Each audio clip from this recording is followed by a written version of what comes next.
Hello, hello! Can you hear me? Welcome to today's stream. Welcome to episode 6 of my podcast, Heisei babtro. Heisei babtro is my podcast where we yap about our favorite media from Japan's Heisei era. The Heisei era spanned from 1989 to 2019, which is a super wide range of time. But in regards to pop culture, can be characterized by rapid technological advancements, the rising popularity of anime and Japanese video games, both in Japan and overseas, and what many people consider to be the golden age of places like Akihabara and Harajuku. But today, for today's episode, I am going to be joined by the VTubers Lily Iolite and Plushie Pixie to chat all about the Idolmaster franchise. Alright, let's see if they are ready to get started. Let me go ahead. Hello. Do you guys hear me? Hi, welcome. Welcome. So if you guys wouldn't mind introducing yourselves, why don't we start with Lily? If you'd like to introduce yourself. Oh, okay. I'm not good at these, but I'll try my best. Hey everyone, I'm Lily Iolite. I'm a train conductor VTuber, also massive idol fan, 2D or 3D. I'm mainly a Cinderella Girls producer and Sidem producer, but I love all of Idolmaster in general and support the Idolmaster One Family agenda. Thank you for having me today. I'm so glad to have you here. Plushie Pixie, if you'd like to also introduce yourself. Hello, my name is Plushie Pixie and I am Britain's messiest idol. I'm part of My Live, the Maids of England VTuber group, which is also an IRL maid cafe. And I have been a fan of the Idolmaster since forever. It kind of carbon dates me a bit. I've been here for a really long time. And I'm also really excited to be here. Thank you so much for having me. I'm so happy to have both of you here today. It was also my first episode with 2 guests. This is very exciting. Alright, well I guess the best way to kick things off, as I do for all of these, for people who are brand new, I've never heard of Idolmaster, how would you, both of you, best describe it or explain it to someone? What is Idolmaster? Big. I guess the easiest way to describe it is like a multimedia franchise. Because it just has so many facets. Obviously started as a game, has several ongoing games now, has an anime, you can go to concerts in real life. I have never done that. And there's like so many like spin-off games, like arcade games. Yeah, there's a lot. It's really big. It's huge. I think you describe it best when you say multimedia franchise, because it truly is that. Like, it started out as an arcade game, an arcade cabinet where people had to go there and like bring their little game cards, to play, and like it started off as an arcade cabinet game. It's a raising simulator initially, where you of course like help your chosen idol to like go to auditions and do lessons and stuff, but it really has grown to like anime, in real life concerts, manga, like all sorts of things, and it's like it is really crazy how big it's gotten over the last 20 years. Yeah, it's like, God, it is over 20 years old now, isn't it? Yeah. Wow. it's been around for so long. I know. That's crazy when you think about it. And like, I think looking at like the original Idolmaster stuff and seeing how it's grown and changed over the years, it's really crazy. Yeah, going from like that one tiny arcade machine to like being playable on like modern consoles today is like huge. Like most long-running franchises are not that long-running anymore. Honestly, yeah.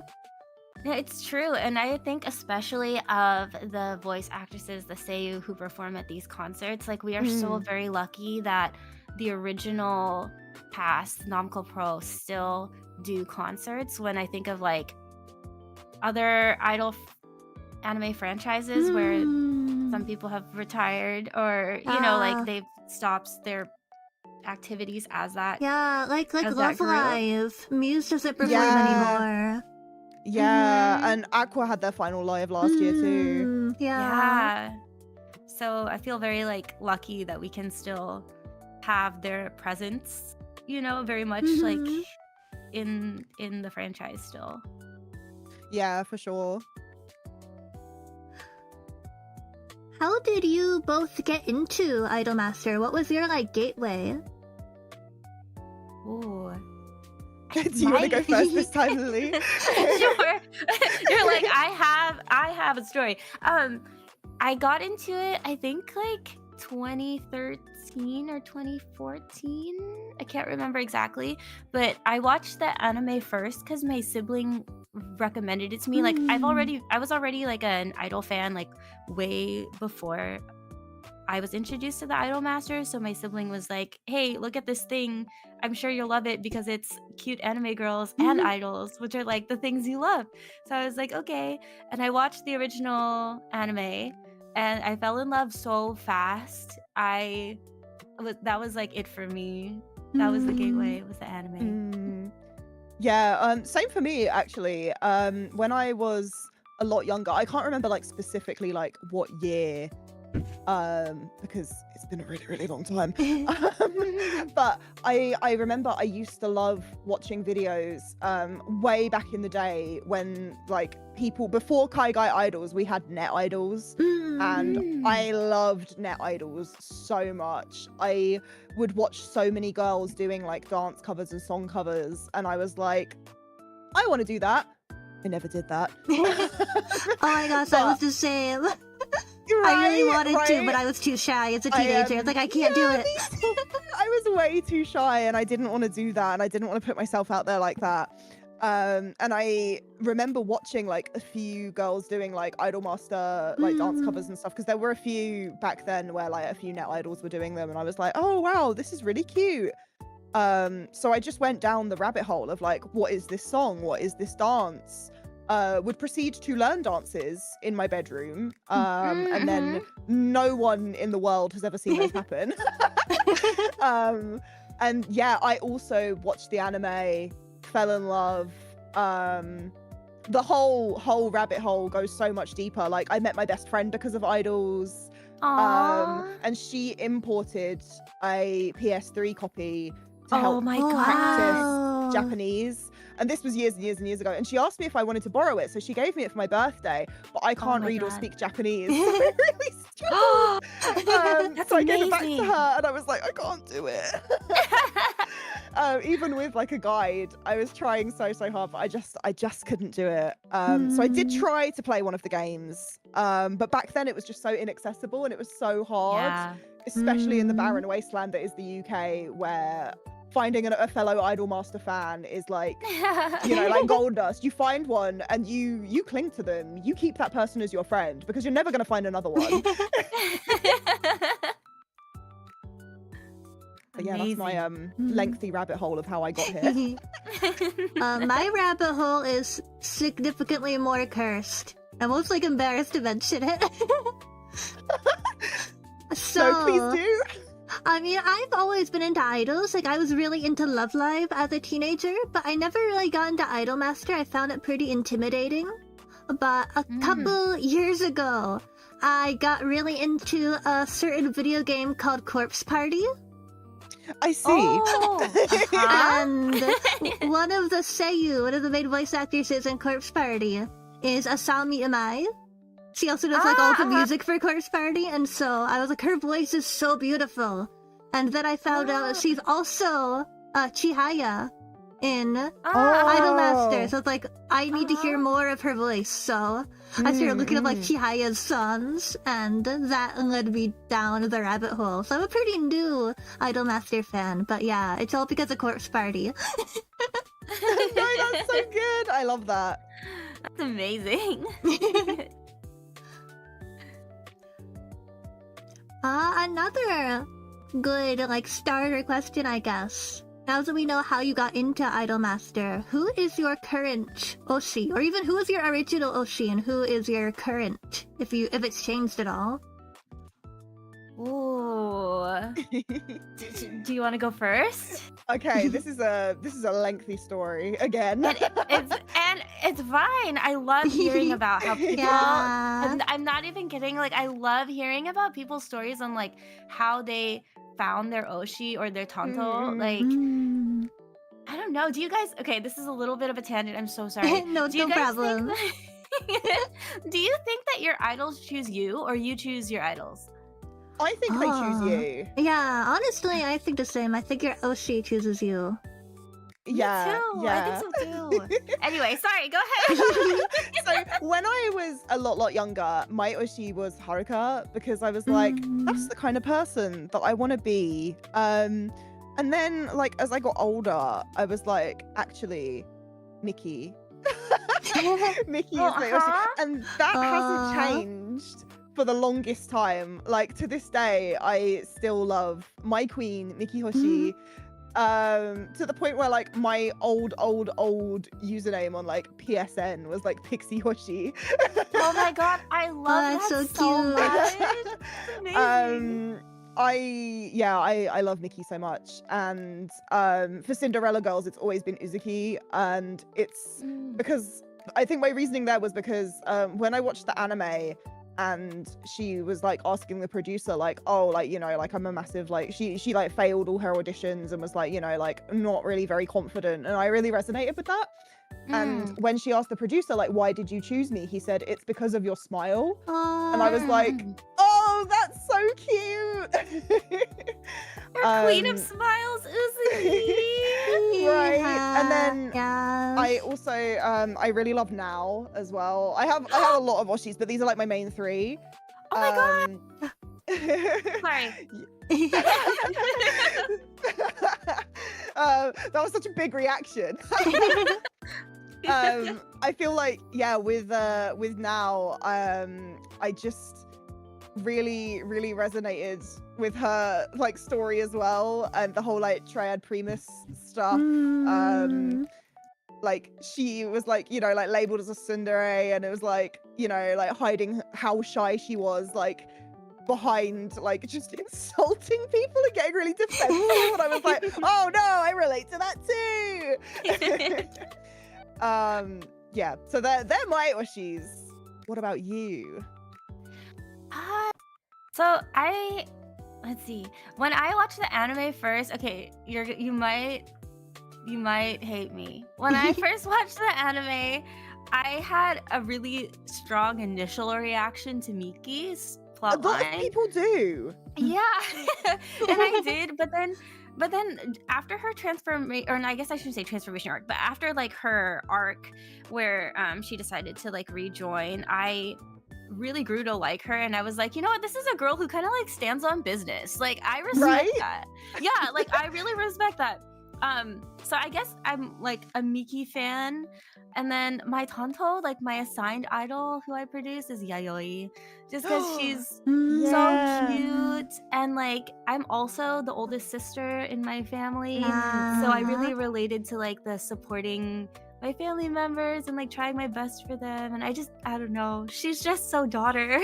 Oh, she's so cute. She's adorable. She's so cute. And then for Cinderella girls, my Tonto is Mio.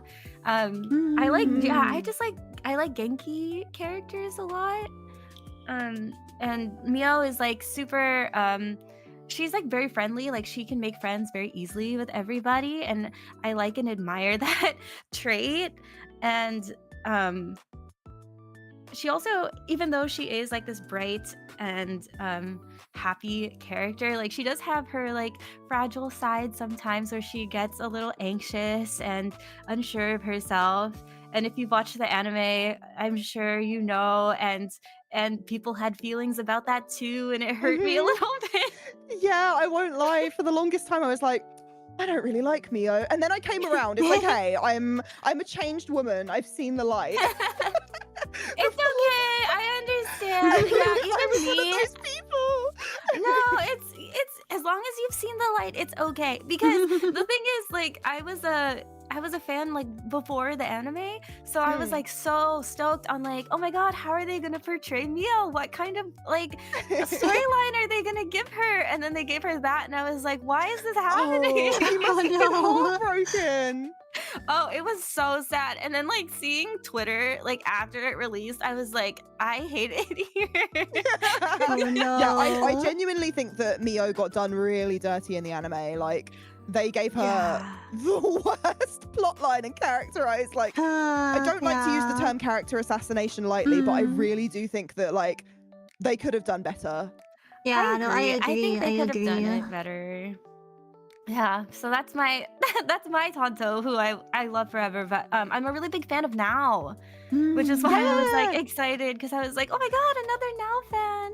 Yeah, I have a Nendoroid of her somewhere. Oh my god, me too. It's just so cute. I love Now so much.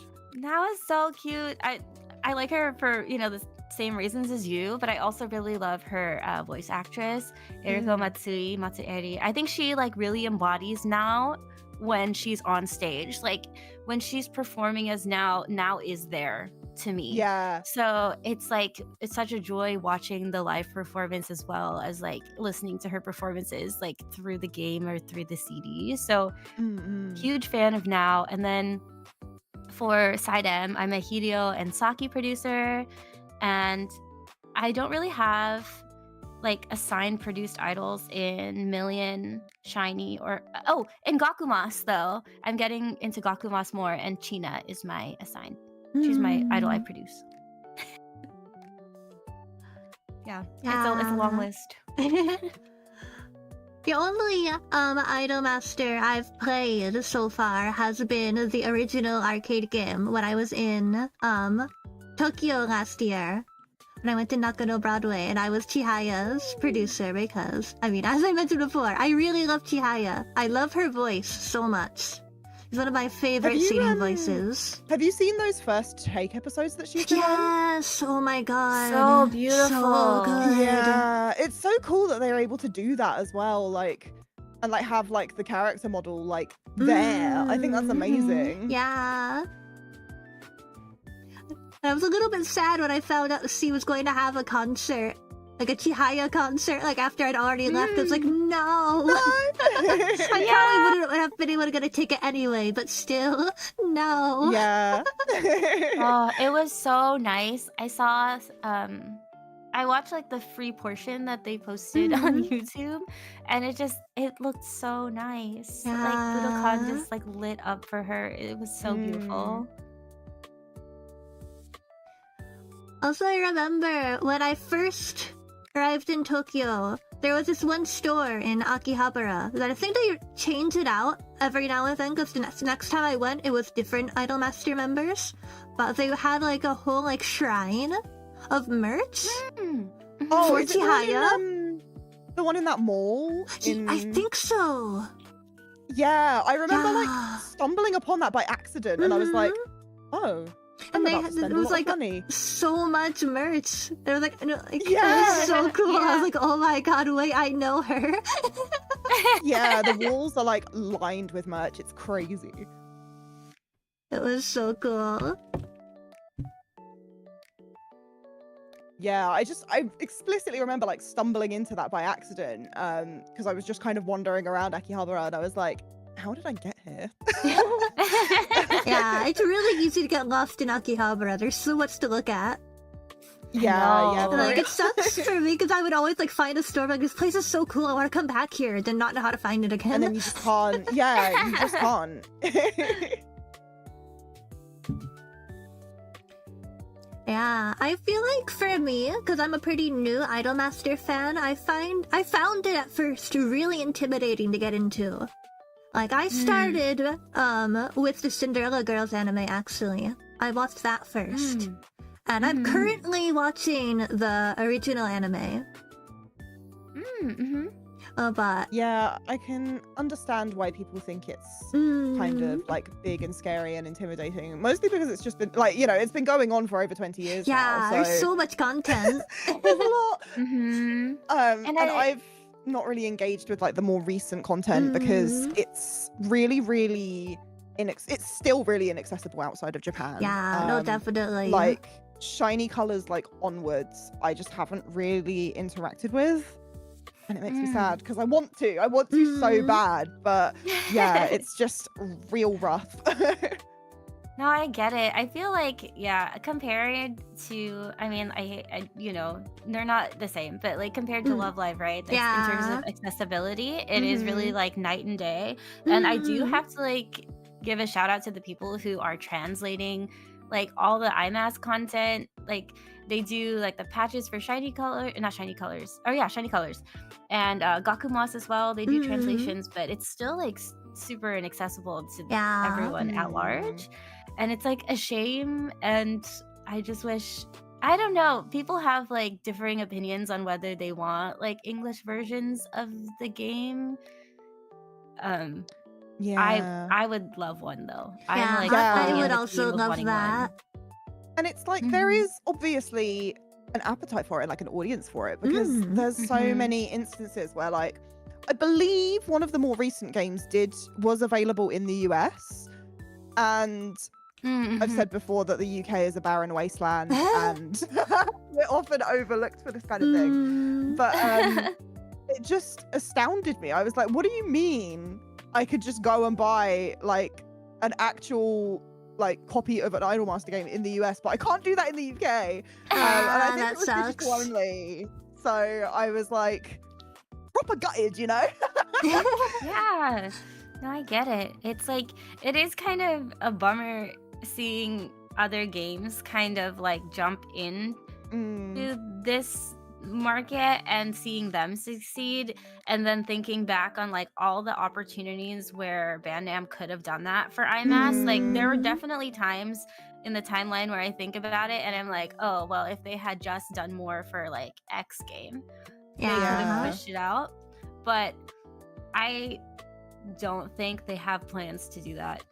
No. At least not unfortunately. In the near future. Yeah. No, there's no way. Like when you look at the success of like other idol franchises that have managed to make it overseas as well, and it's like, even if you compare it to like Love Live, or like you start to like branch off in the other direction of like comparing it to the success of like EN VTubers and stuff, like the market is there. However, the market isn't massive. Like it still feels like a very niche, pretty niche. Yeah.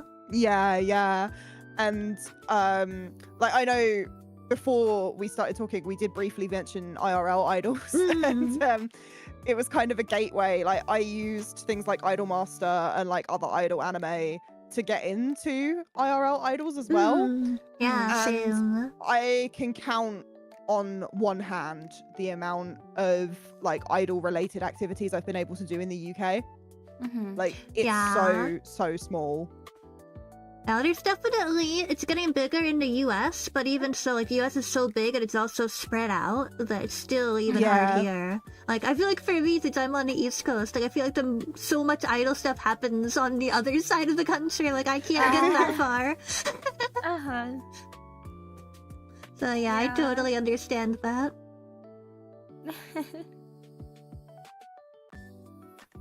It's just it's specifically interesting as well because like Bandai Namco have such a huge presence like worldwide, right? Like they've been opening like stores in the US and in the UK.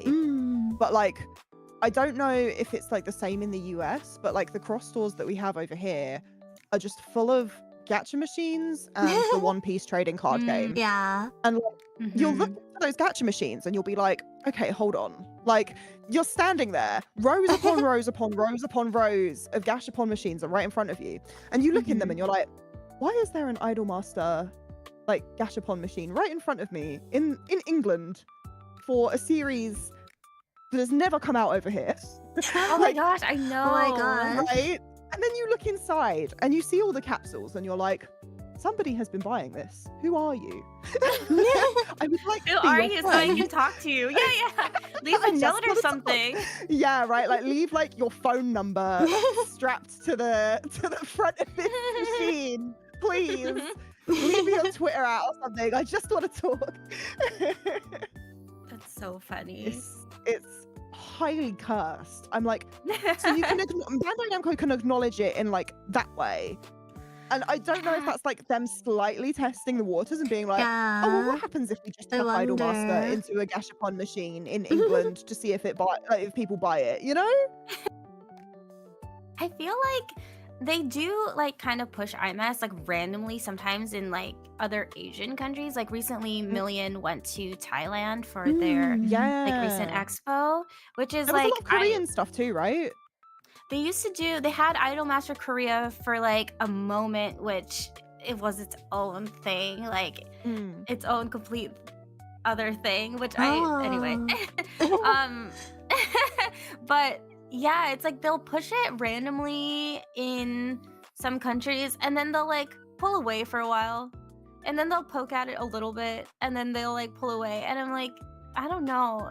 But I don't know if like making a dedicated effort at this point, like how would you even do it? Because like as you said, it's so hard to get in, like it's intimidating to get into a little bit because there's so much. So it's like at this point, if they tried to do the push now, like I guess the branch they would try to do it with is Gakuen Idolmaster, their newest one. Yeah. But I think they've said that they wouldn't even release an English version of it. So I'm like, that sucks.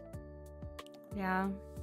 Yeah, because I think it's interesting, because, like, Uma Musume has gotten crazy popular overseas recently. Yeah. And part of me wonders if it's the horse girl gimmick specifically that made it so popular, and that it wouldn't work as well if it was just idols, which is a shame, because... I wonder, because I do know some people who do skip the ending concerts, which is quite frankly a crime. And I know some people aren't, because it's the same kind of concept, really, isn't it? Like Uma Musume is also it is essentially a a racing sim, yeah. That's how I got into Uma Musume, actually, because like I was like, oh, they're like idols too. So I did it because they are basically idols. Yeah, and then like so many people like overlook that because they're like, oh, haha, funny horsey game, and it's like, but the concerts, they're also singing and dancing. I know. I mean, I think like when IMAS had its like big kind of boomy moment, other than of course like original Namco Pro, but like when Cinderella Girls Starlight Stage came out, I feel like they kind of poked at the US market a little bit and was like, hey, here's our game, like we know it's pretty popular. Like they appeared at Anime Expo and they had like a concert there, and it was like that could have been the moment, I think, where if they really wanted to pursue like an English release, they could have released in English and done well. But I think Starlight Stage has already like stopped new content updates, but I think people like some of the IMAS games are like rhythm games, and so it's like I think people are burnt out on rhythm games at this point. Oh and yeah, for sure. Yeah, they like just would not be interested. You know what that else makes is sense. That crazy? makes sense. Like for things that are Idolmaster related that are English, there's a card game called Shadowverse Evolve, and there are Idolmaster decks that are in English for that game. And there are several, by the way, because you know how like there's the three like archetypes for each. Yeah. Like I believe, I'm trying to like research this live, but I believe that they did. Yeah, Shadowverse Evolve, Idolmaster Cinderella Girls starter deck. I've just found the cute one, which has Uzuki as like the main card for it. And it's by Cygames and Bushiroad. So obviously there are Uma Musume decks. Because I think Cygames do collaborative stuff. And obviously I'm not entirely sure how well these sets did, But the fact that that is available, like, in English-speaking places, and you can just get that and play this card game with Idolmaster girls in it. Like, what do you mean there's no audience for it? I know, it is so weird and it's so not helpful for the franchise, because it's like genuinely, like, if people were interested, like, they bought that deck randomly, or like they got a card randomly. And there were Weiss Schwartz cards as well. Yeah. And it's I like actually have a people buy couple of Chihaya cards. I got them when I was in Japan. I was like, oh, I have to get something Chihaya. So I got a couple of Chihaya cards. I think off the top of my head, in my giant pile of board games and TCGs, there might be a Weiss Schwartz Idolmaster deck in there somewhere. But yeah, it's just really interesting that, like, Bandai Namco won't even try, but other companies like Cygames and Weiss Schwartz are like, well, we'll give it a go. The thing too is, like, Starlight Stage is like one of the original Cygames games, so it's like, Oh, and wait, I didn't Cygames, realize it like, was pushed it- Cygames. Yeah. And it's like Cygames has like definitely pushed Starlight Stage like to the max in Japan, and they're still such a like big supporter and sponsor of Cinderella Girls, and it's like, maybe if you released an English version, it could be even more of a moneymaker for you, Cygames, but I guess that's fine. I mean, I think it really is like a Bandai Namco thing, right? Like, they're really making that decision to not push it out here, and it's like, I don't know. I mean, for better or for worse, right? Yeah. It's just not coming here. Yeah, and if it's not going to come to the US, there's no hope for the UK. Yeah, probably. So sad. Like, that's just the way, like, it's always been across, like, everything ever in the history of forever when it comes to, like, Japanese media. Like, they'll always, like, test it in the US because it's obviously a bigger territory, so the audience will be bigger. And then if it just manages to capture enough attention and have enough popularity, that's when places will be like, oh yeah, we can license that in the UK. Yeah, I think one of the weird exceptions to that was Baby Metal. I feel like Baby Metal was really big Oh in my Europe. gosh. Oh, yeah. So for some reason, I managed to end up at Baby Metal's first ever gig in the UK. Oh and my it was gosh. wild. They were at a tiny festival just outside of London, and I just so happened to be there, and I was like, wow, this is crazy. Iron Maiden are headlining later, and I'm watching Baby Metal right now. That is This the awesome, best day of my life. Like, tangentially related, because they're, like, idol adjacent, but I just Yeah. thought that was a really funny coincidence.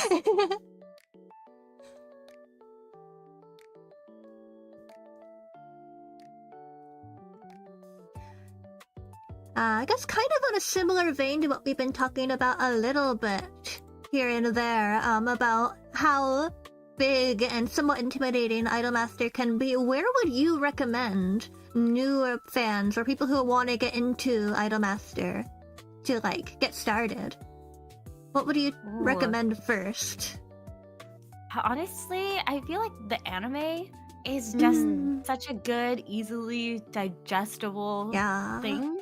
Like, you don't have to, like, dive too deep in finding, you know, like, translations for it. Like, it's just there Yeah. for you to Yeah. easily watch. And I thought it was such a well done anime as well. So I recommend the anime. Yeah, and I think that goes for both, like, the Namco Pro Girls and Cinderella Girls as well. Yeah. Like, I know we were saying that Mio got done dirty, but I think in, like, the second season, like, they really managed to, like, bring it back, and like, it's still, like, enjoyable enough that you could watch this and be like, this is my favorite character, and, you know, like, just kind of experience it without having to try and get yourself into the more inaccessible side of the franchise. The anime is really good. And I love the Everyone Cinderella please watch Girls anime. anime. Yay! I'm as a Cinderella Girls T, because like I had like a little bit of like a mixed reaction to some episodes, Oh like when it yeah. was first airing. But like I am always so happy when anyone ever gets into Cinderella Girls. I'm always like, yes, please come over to this dark side. I will show you all the lives. Come over here. Let's go.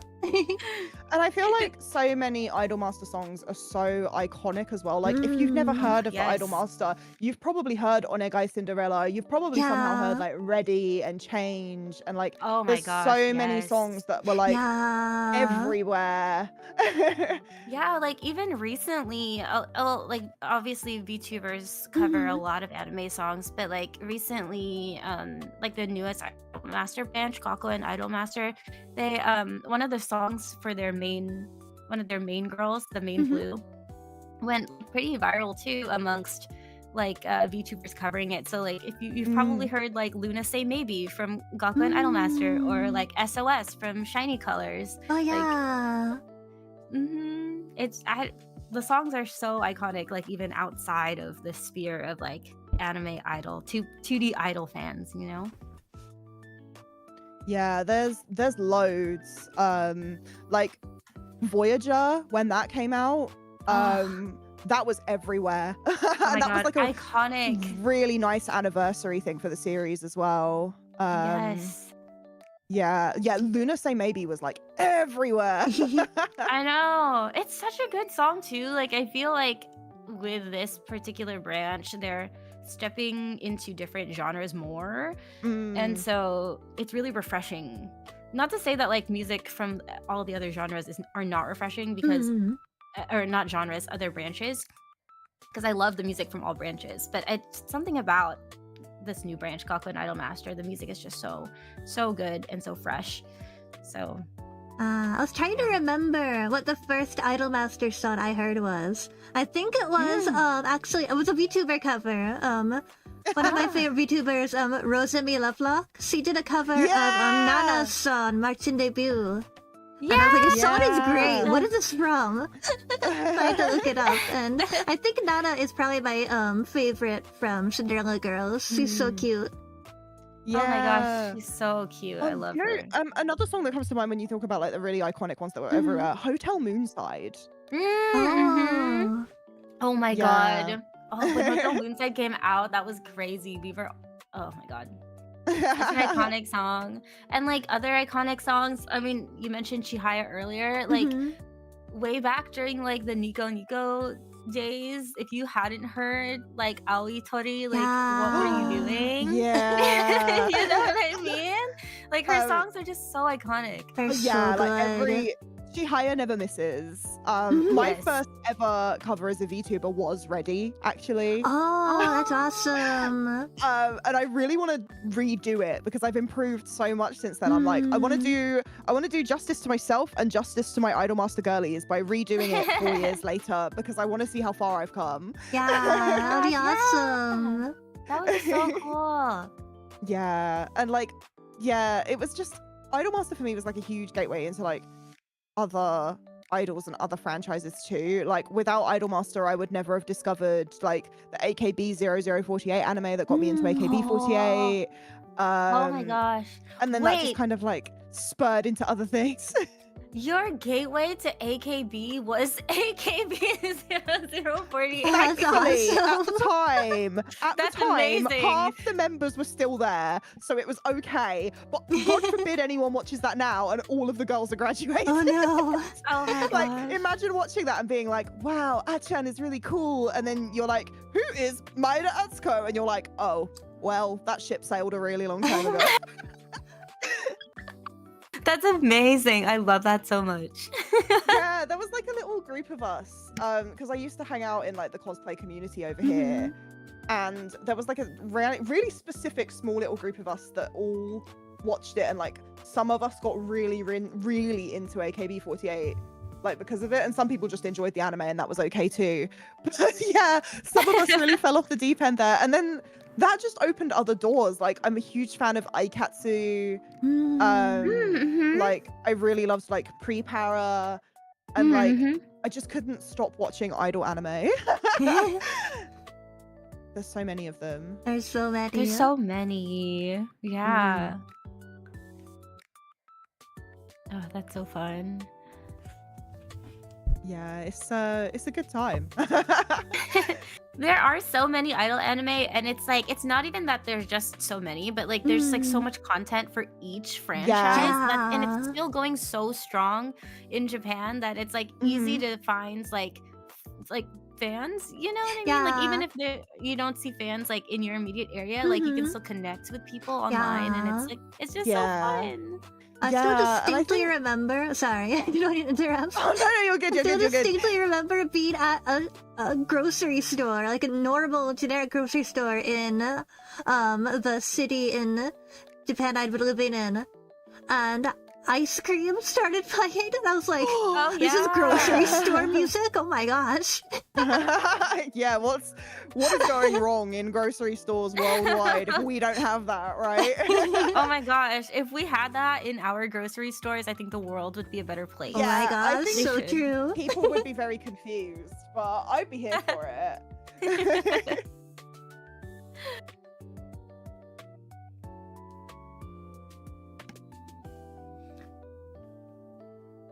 Despite it not being as huge overseas, of course we know that Idolmaster is such a huge franchise in Japan. Why do you think it's still as big as it is now?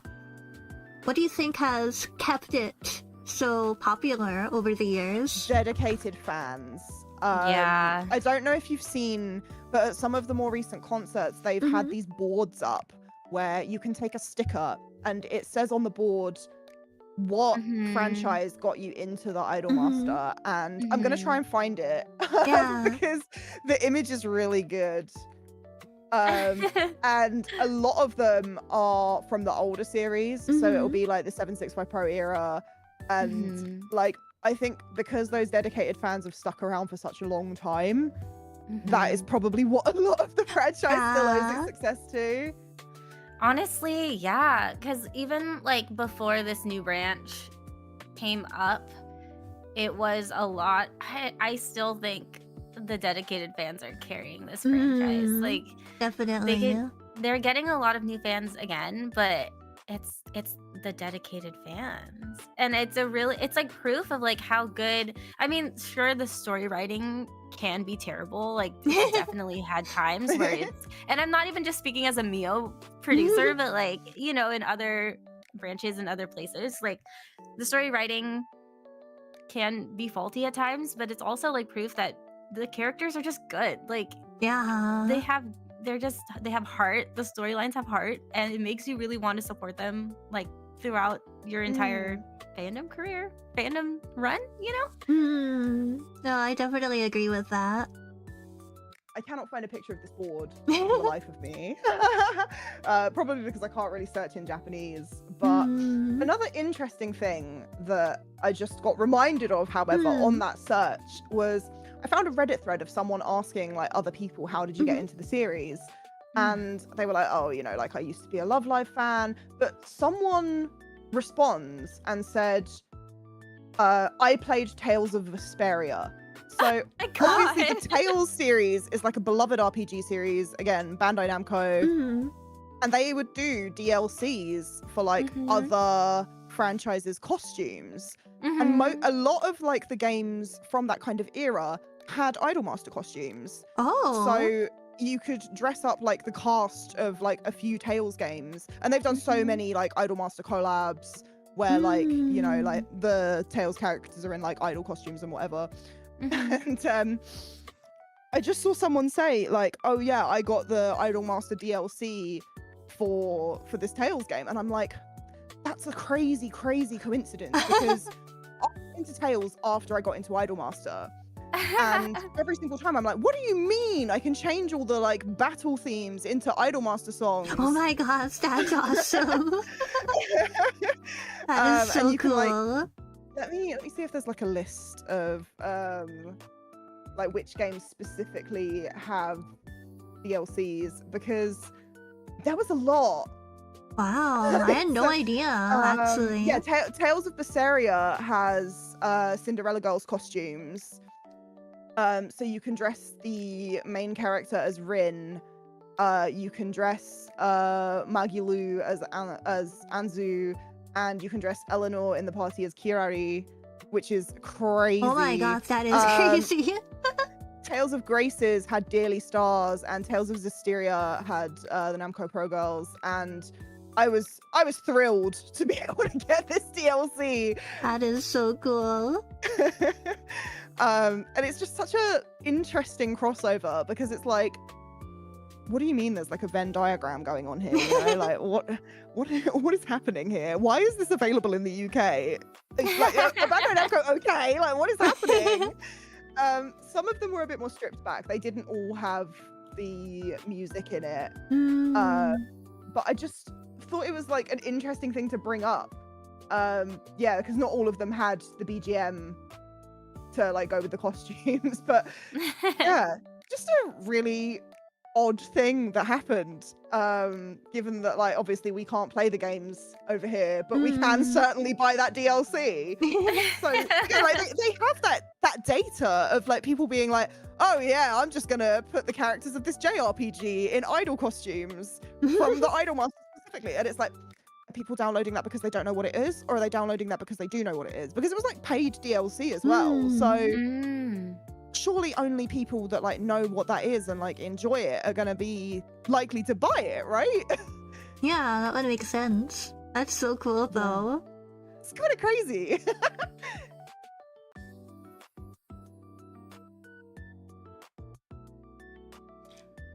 I did want to ask specifically to Lily, actually, since you've talked about you've been to concerts before. Yeah. I would love to hear about your experiences going to concerts. Oh my gosh, the concerts are so fun. Like, my first Idolmaster concert was actually at Anime Expo when Cinderella girls came. Like 5 of them came, and I'm trying to remember. It was I'll just name them as their characters. It was Mayu, Kirari, Anzu, Shiki, and I think Kanade.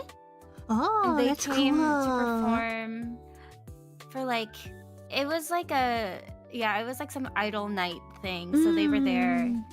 And then I went to a couple like live viewing events for Side M, like their second live and their third live. And when I lived in Japan for a while, so when I lived there, I also went to like the live viewing events and the like actual at venue concerts. But it was really fun because it's just so nice to be surrounded by people that like the same thing as you. If that makes sense. Like, definitely. Yeah, for sure.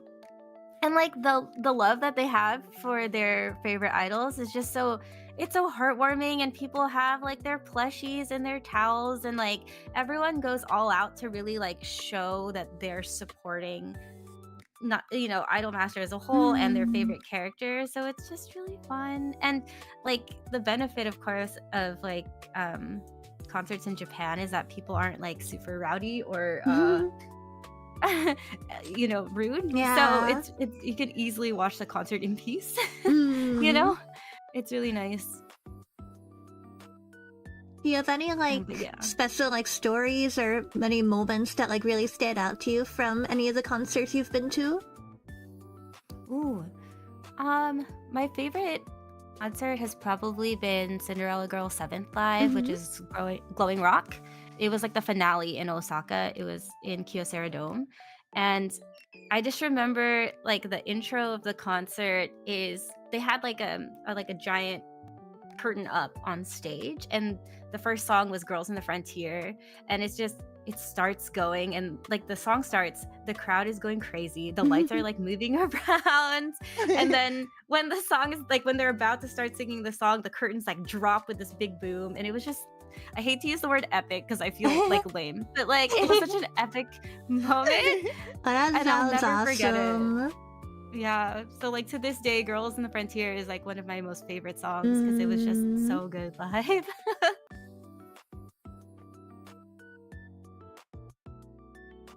Yeah, and all the concerts are good. I feel like the Seiyu really do put in so much love and effort onto the stage performances that it's always, I don't know, even like when I did the live viewing, which is basically like I don't think they do this anymore, but back before COVID, they used to have screenings of the concerts in movie theaters. So, like, if people couldn't Oh. go to the venue, you could buy a Oh. movie ticket.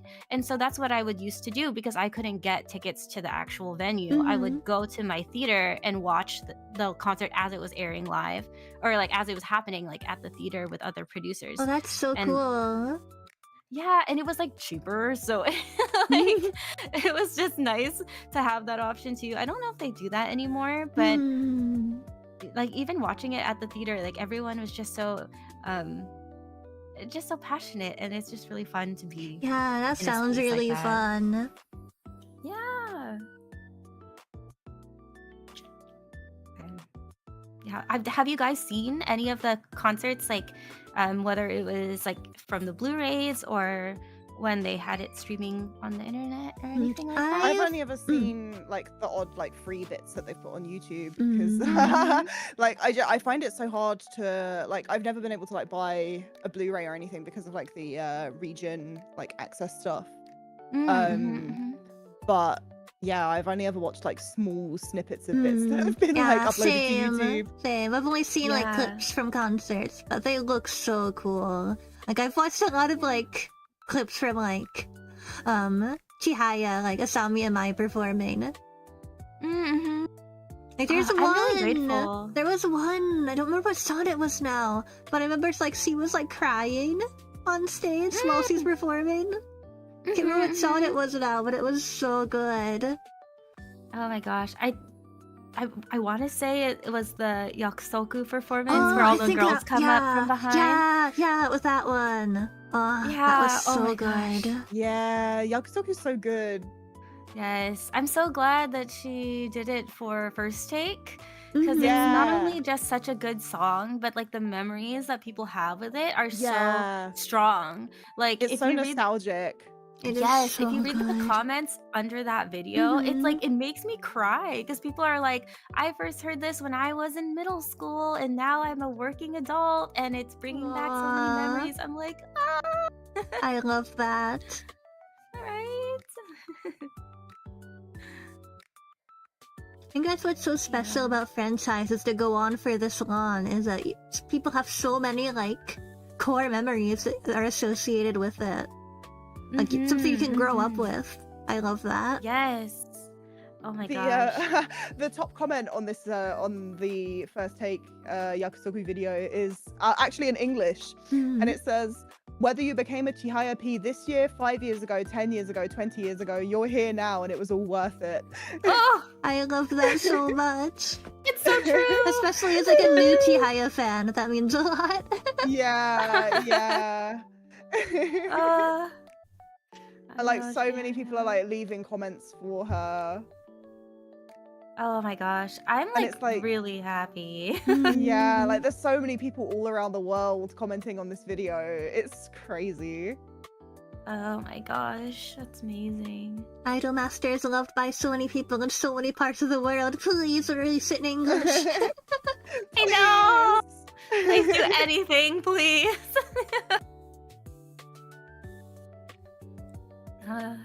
If they were to do like an English release of, I guess just anything, like what would you guys want it to be? And like, would you prefer it to be a certain branch or do you want them to do like a cross branch project? I'm curious about your Oh. thoughts. I feel like it would make sense for it to be like an existing project that's already like on like either happened or ongoing. I feel like it would be really hard for them to do like a mobile game because obviously like opening a global server for a mobile game is already hard enough. Yeah. And like trying to, you know, like either do what Uma Musume is doing and have the accelerated schedule, which is a little bit overwhelming. I know. Or to do like the more like, I don't know, like the Fate Grand Order route and have the English server be like a couple years behind. I feel like it's really hard to do that kind of thing. Yeah. I would love to see some of like the older games be translated. I know there's like a fan translation of All for One, which I've been meaning to play for like a million years now. But yeah, I would love to see like just some of like the console games across the franchise getting an official translation would be really cool. Yeah, no, I agree with that. I think even just like, because I know there is an Idol Master game on Steam, I just can't get it because it's regionalized. Yeah. Like if they could like make that, but make it was that available in other countries. I think that was Starlit Season. Yeah, I think I think Starlit so, Season. yeah. Yeah, and that's just a crossover series of Cinderella Girls, Million Live and Shiny Colors. I know. It's like, I agree. I feel like realistically, right? Like the most realistic thing would be to do like an existing game. Yeah. But I do wonder like how many people would be interested in playing something that it's not even that old, but you know what I'm saying? Like it's like an older release. Yeah, and if people would that be makes drawn to doing that. sense. Yeah. Apparently there's also fan translations of the PSP games, but I wonder if that's going a step in the direction of like too old. Because I know with gaming now there's like an expectation that everything has like a level of polish. So I feel like that era, like PSP, PS3, Xbox 360 is probably just a little bit too old. Probably. Because that I would would also love then turn to into a play those older remaster games project. too. Yeah, me too. But yeah, I feel like with the direction that modern gaming is going in, it would definitely have to be a more recent project. And it's also just like, how do you... I feel like no matter what, someone in some branch might feel a little bit like slighted, like depending if their girl didn't get into it, or like, you know what I mean? That makes sense. So it's kind of tough. It's like, how do you balance all of these characters and give them the attention they deserve? Kind of Yeah, I can see that. But I mean, I don't know what the most ideal thing is. I still think that I still wish that the newest branch, Gakuen Idolmaster, would release their game in English, but I think I read something where Bandai Namco was like, no, we're not gonna do an English version. So I'm like, okay, that's fine. We'll just be suffering, sure. Yeah, thanks. But yeah, I don't know. Or maybe it doesn't need an English. Well, I personally think it needs an English release, but maybe it doesn't. I don't know. I don't know what the directors are thinking, but. Yeah, like I'm still really surprised that like they won't, but I feel like maybe they have it in their heads that like if you translate a little bit of it, then you have to translate the whole thing and get an English dub, and but like so many other franchises have proven that like that's not necessary, and you don't have to do that, and it might not necessarily go very well because we don't talk about the English dub of Love Live ever. It's not real and it can't hurt you. No, well, I think about that too, because like I never watched the English dub or like looked into that, but they didn't translate the songs, right? Yeah, the songs are still in Japanese. Wait, I think they... I'm gonna Did they dub the songs? No, I think no, the songs are still in maybe... Japanese. Just the talking is in English. Okay. Yeah, I think it's a bit weird, since you know their singing voices sound completely different than their speaking voices. Yeah, so that just bothers me. But and like, I'm pretty sure like the voice cast were all like people with like singing backgrounds, so they thought that they were going to be singing them, and then they were really disappointed to find out that they weren't. That's weird. Yeah. That's weird. Like honestly, I kind of want to live in the alternate universe where they did dub the songs. I think that would be cool.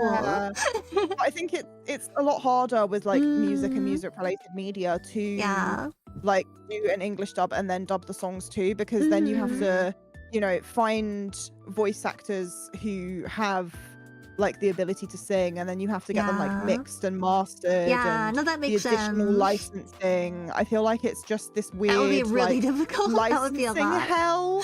Yeah, right. Definitely that. Yeah. Yeah, and I feel like that's probably one of the reasons that it's so difficult to do that. But like, I just don't understand it, because there are so many like other idol franchises that have like taken the leap into getting like English translations, like Love Live. Yeah. Like there is an audience for it. I swear. Yeah. There really is. Or just even like, I don't know.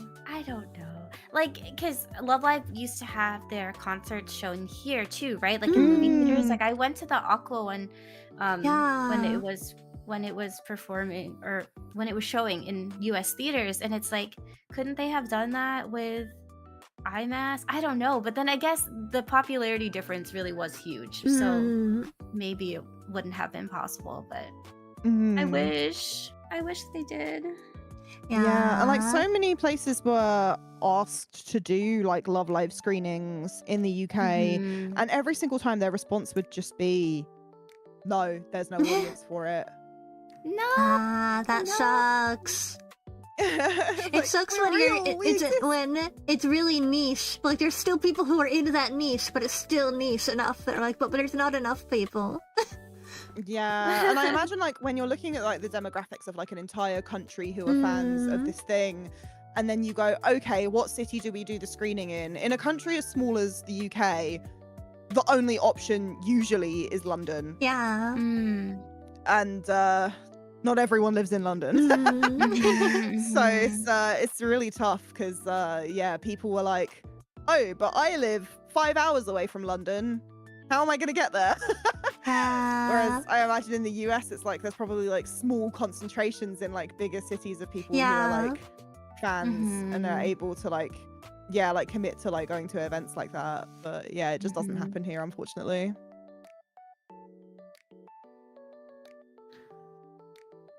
You should like you should find every Idolmaster fan in the UK, and then in the next big con you guys have, just like mass email them to bring someone from Idolmaster as a guest. That would be awesome. You have to do that. A lot of recommendations suddenly for an Idolmaster guest. I wonder why. It's quite funny because I mentioned earlier that like me and my best friend really like Idolmaster. The like rabbit hole of like people I have met that also like Idolmaster just kind of keeps snowballing. Like years and years and years ago, like when I met my partner, they were like also really into Idolmaster, and I was like, you gotta have the conversation like, oh, who's your Oshi? Mickey. Okay. And then we moved in together, and I was like living in like the old uni house, and one of our roommates also really liked Idolmaster, and I was like, oh, who's your Oshi? Mickey. Oh my gosh. Like, what's going on here? Am I like being scammed? Am I being punked? Are you gonna say psych? And then I was like sitting in my roommate's bedroom, and he had like this massive collection of Mickey figures, and I also had like a massive collection of Mickey figures, and I was like, I see what's going on here. That's so awesome though. Oh my gosh. Amazing. And then I would just sit and watch him play the games all the time, and he would like let me dress up the girls and like pick what songs that I wanted to see them perform. I love that. And that was like the best period of my life, because I would be like, turn on your PS4, thanks. That's awesome. Yeah, just a really weird coincidence. You always find your people. Mickey's in the really end. popular in the UK. You gotta get your voice actors to show Oh my up gosh. to a con. Yeah, Oh my the God, UK that's has so a lot of funny. Mickey fans, all 3 of us. I bet there's more. You just have to find them. Yeah, right? Just standing outside my window yelling, do you like Mickey Hoshi? Please come to my house. Get a big sign, put it up like on the side of the road. Do Yeah, you like a love Miki huge- Hoshi? Yeah, like one of those like massive like road sign billboards. Yeah. I don't think we really get those often in the UK, but you know, I think I'll pioneer it. Oh, there you Yes. go. You'll be the first one. Well, I mean, people get like their Oshi put on like Times Square and stuff, right? So Yeah. why can't I put Mickey Hoshi on the worst motorway in the United Kingdom, the M25? Oh my gosh, that And would be that's- amazing. That's what we're saying. You should. You have to do this now. Yes. I fear it would cost a lot of money, and then We can like, crowdfund it. Yeah, We I can gotta crowdfund this I'll one. help. Everyone Yeah, donate to Plushie Pixie's Mickey GoFundMe. Billboard Fund. And then I'll go and take a selfie in front of it, and then I'll be like, well, job's a good one. We're done. That's it. Life goal. Yeah, that's it. Oh, it's done. Could probably afford to pay for this for like a day, but you know what? It was a damn good time.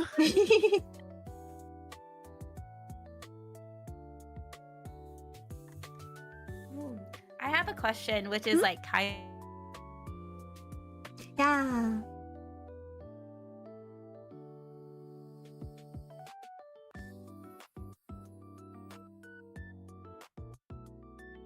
Oh, Oh, oh no. are you back? Oh, Hi, am I we back? have some Yeah, weird I can hear you latency now. thing there. Everything went completely sorry. silent. That was so weird. Oh no! I don't know where it cut off, but we're all familiar with Cinderella Girls, right? And like the different. Where would you put yourself in the cute, cool, passion categories? Oh. Yeah, Cute. I think I Ooh. would also be cute. Maybe passion, but most likely cute. Ooh, I mean the categories blend together, so there's like no real thing. But I always think it's fun. I always try to ask people like what Well, category they think they yourself. are. I think I'm passion only because like I'm such a nerd that like I get super passionate about my stuff. So between all three of us, we have like almost every archetype. So we could be a unit. We could. Oh my gosh, let's We go. could. Let's go. Oh my gosh. It's Master's so fun. Idols are so fun. I know, I love them so much. I know. It's just so nice to like, I mean, outside of IMAS as well, just seeing people try, like working hard and try their best at the thing that they like. It's just so inspiring and uplifting and just fun. Yeah. And that's, to me, that's what idols are. In a way. Yeah, it's kind of why I decided that I wanted to be like an idol themed VTuber, because I was like, I don't see myself as anything else. And like as a kid I was like, oh, I wish I could be an idol, you know, like, but that's only a thing in Japan. And then obviously there was the whole like thing over here of like I don't know if you guys have heard of Becky Cruel and like that whole thing. Oh my god, I was a huge Becky Cruel fan as a teenager.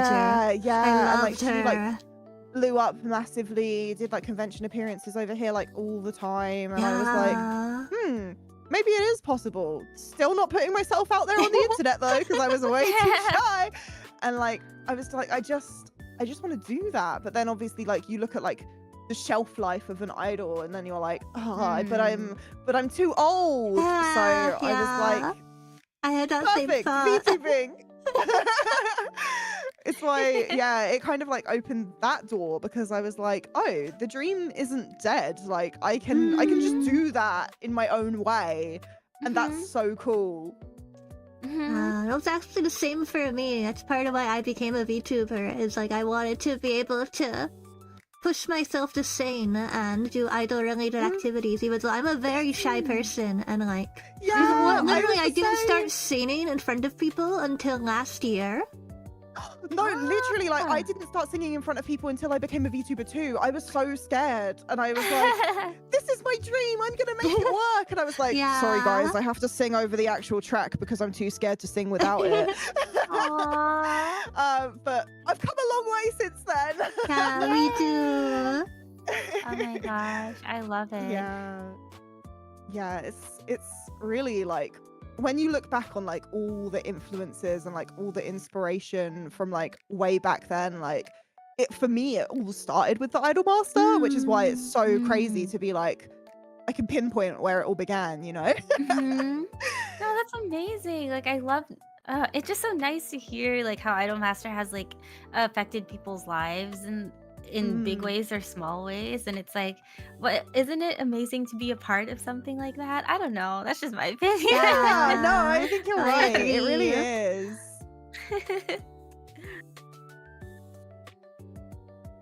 Yeah, I love idols. Me too. And like I always love meeting fellow idol fans too, because like no matter the context of like how you meet fellow idol fans, like everyone is always just so nice. I know. Yeah, it's really cool. I have to say, I'm also like a really big oshikatsu person. So like, Ah, Yes. yes. so like, it's just so fun to like be involved in that part of like idol fandom as well. Like collecting the merch for your Ita bag and like Yeah. bringing your standees and stuff to your cafes. It's Oh, just I am so a huge, fun. huge Yeah. oshikatsu girly. I've never managed to like procure enough Idolmaster merch to be able to make like a proper Eater bag for it, which is Yeah. probably one of like my biggest regrets because I'm like, how do I get more? Oh wait, I live in a barren wasteland. I remember once I was at like one of the bigger cons and I found some Idolmaster blind boxes and I was like, no hesitation, I'm buying every single one. Oh my gosh, I know. Yes. When you have it, you got to seize the opportunity. Yeah, and like I still have a lot of like my figures and stuff. Sadly, a lot of them are in storage now, but every single one of those Mickey figures, they're in a box somewhere. I still have them. I know. Yeah, oshikatsu is so fun. And it's like, yeah, I feel like it's tied heavily to idol culture. So Mhm. I'm really happy that I can like talk to you guys about it because I Yeah. have other friends who like idols and things, but they've either like moved away a little bit from it or I've just like lost touch with some of the people who are still in it Yeah. really hardcore. So it's always nice to connect with other idol fans too. Yeah, and like oshikatsu has evolved so much. Oh my gosh, Yeah. I know. Because I showed you guys my my old photo book from like my old AKB fandom days, and thinking about how like that used to be all that I could really get, you know, like I would buy like the singles to like get the photo cards, or I would just get like secondhand ones that I could import from Japan. And like now I'm able to get like acrylic stands and keychains and like so much stuff and just make a whole Eater bag and like buy a base bag for like an Eater bag as well. Like Yeah. it's so crazy Like that that's even become at so prevalent my outside of Japan. small local cons, like they sell like Ita bags, which I think is so crazy. Like I have one. Yeah. It's a bunch of random stuff. It's not like a specific to anything yet. I wanted to get a more specific Ita bag Oh, at I some have point. loads. But I have yeah, so I have many. one. It's so cute. You know, I even have one for the maid cafe that I'm a VTuber for. Oh, that's I have awesome. keychains I of all love of my gen that. mates. Aw, like so our uniforms cute. and stuff. That one doesn't really leave the house very often for obvious reasons, but I obviously every time I like get new merch of myself and stuff, I put it in there. I love that. That's so cute. I love that. Yeah, like oshikatsu is one of my favorite hobbies, and it has been for probably over a decade now, actually, because like it's just so easy and like such a nice way of like showing your love for something that you're passionate about. And yes, like I have so many random Eater bags. Like I have a Star Wars one. Oh, that's funny. that's amazing. That's great. Yeah. And like I remember just standing in the street one day and this person like comes up to me and they're like, oh my god, like I love that you have like this bag like with all this stuff in it. And then they show me theirs and I'm like, this Oh is my the best day gosh. ever. That is Oh my gosh. amazing. I think it's such a great way to like, you know, when you're out in public, like showing like I love this thing. So if a random passerby sees you and like they also love that thing, that could be a potential like conversation starter. Like, oh my gosh, another fan of the thing I like. Yeah, and like I love that about oshikatsu culture as well. Like it's just such a good conversation starter. Like you don't have to be at a convention to find someone who's a fan of a thing that you love. And yeah, I think I need to lock in and make an Idolmaster bag. That would be awesome. I'm gonna have to procure more Mickey merch. Oh no, what a problem to have. Oh no, what a terrible not more problem. Wiki. Oh no, I have to buy more keychains of my Oshi. Oh. People get really creative with their displays on their Ita bags too. Like I know recently, well, I guess not so recently, but like how like acrylic figures are just such a big thing now. And I've seen people use their acrylic figures like in Ita bags and making like really cute sceneries in them. And like it's just so nice to see how creative people get. Like it doesn't have to be like the repeating can badge type of Ita bag, you know, if you don't want it to be that. Yeah. I mean, don't get me wrong, I love the repeated can Yeah, badge they're so style iconic. of bag so much. Because like I feel like mine always end up really messy because I'm like, I want to display loads of different kinds of merch. Yeah. And when your oshi is popular, it's really hard, and you kind of have to get creative. And I think that's one of the hard things about being a Mickey fan, is that like she is obscenely popular, so it's quite hard to track down like keychains and acrylic stands of her. But I'll do my best. You can do it. I believe. You got this. And then you have to show us your Ida bag when you're done. Of course. I think it's gonna be an ongoing project for the year. I think I'll have to like stake out all of like the secondhand markets and see if I can find some stuff, because I gotta do it. You gotta. Yeah, see how many like old Ichiban Kuji prizes I can get. Oh my gosh. Well, that's another thing I love about Ida bags as well, or just like merch collecting, because when I first started collecting merch for IMAS, I fell into the trap of like just buying everything that I saw that I liked. And so I accumulated so much merch that like after a while I'm like, I don't know how to make my collection look cohesive, or like make my Ida bag look cohesive. And it's not that I really regret buying them, because I do like them, but it's just how a lot of them end up in storage mostly instead of being displayed. So now I'm trying to be like more intentional about what merch I get, and some of that merch is like really old, and so it's fun, kind of like it's like a treasure hunt, like finding the merch that you want. And start like searching the secondhand online markets, or like digging through bins in Akihabara. Like it's just I don't know, that's part of the fun of I definitely agree with that. Especially with like a franchise like Idolmaster, where there's like merch from like decades ago. 20 years there's ago. so much. There's so much potential stuff to find. Like why it's so much fun being a fan of such a long-running franchise, because you can just get merch from 20 years ago and be like, wow, this is really old and looks a little bit scuffed, but I love it. That adds to the charm, honestly. Like, and you can get something that's more recent and you're like, wow, I can still buy merch of my Oshi 20 years later. That's crazy. Right? I love that so much.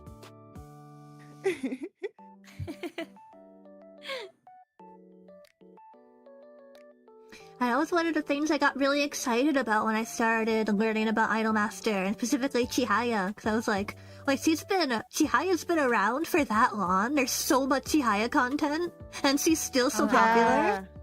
That was so exciting. And I think that's like one of the fun things about getting into like specifically like the Namco Pro like era, because there's like, you've got 20 years worth of content to catch up on. There's so much. I'm so behind on the times. I need to get more deep in my love for Chihaya. So much digging to do, but it's so much fun. I know. Like there's literally so much content you could just for days just be looking things up, and there will always be something else. Yeah, for sure. I don't think it's so cool that Chihaya got her own concert like this year. Like that's crazy. She's still popular enough to get a solo concert. I know, at Budokan especially, like that's really, huge. really impressive. And I saw a lot of opinions from people that went to the actual concert, and people were really blown away by like the production of it, which I am really grateful for, because I don't know, like I feel like Idolmaster is moving into this era where they're going more toward like the 3D lives concerts, and so they're kind of still experimenting with how to do that, I think, for certain in certain branches and things. But to hear that it went really, really well makes me feel encouraged or like optimistic, I should say. Yeah. So I feel like nice. VTubers have definitely helped with that. I think the popularity of like Hololive concerts, I think, are why. Like that, and also Vocaloid a little bit. Vocaloid and Hololive, I think, are making it easier and more obvious how popular it can be to do like a 3D concert like that. Yeah, and I think it is also kind of like sending the message that like there is like a Western fan base for this kind of thing too. Definitely. I mean, all they have to do is look at the comment section on that Chihaya first take. Like, We're there's just so gonna have to many start people. emailing Bandai Namco and being like, "Have you read these comments?" Screenshotting the comments and emailing it to them. Or, Read like, these. printing them out and mailing it to their office like one by one. Oh my gosh, that'd be so funny. They just get a wave of physical mail and it's just the YouTube comments.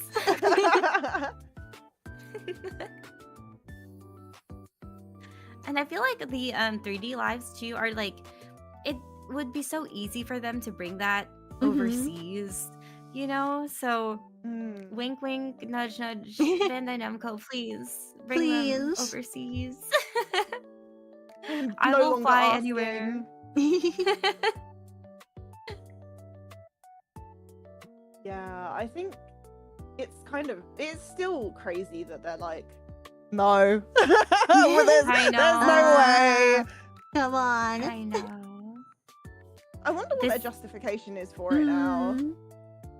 I feel like I don't. If anyone else disagrees with me, please tell me because I love to hear people's opinions on this. I feel like, as you said, it's really living off of the dedicated fan base, and they think that they can coast by with the fan base now because the thinking might be like, it's been around for 20 years and it's still doing pretty well off of this fan base. We don't really need to expand because why would we when we're still making a lot Yeah. of money?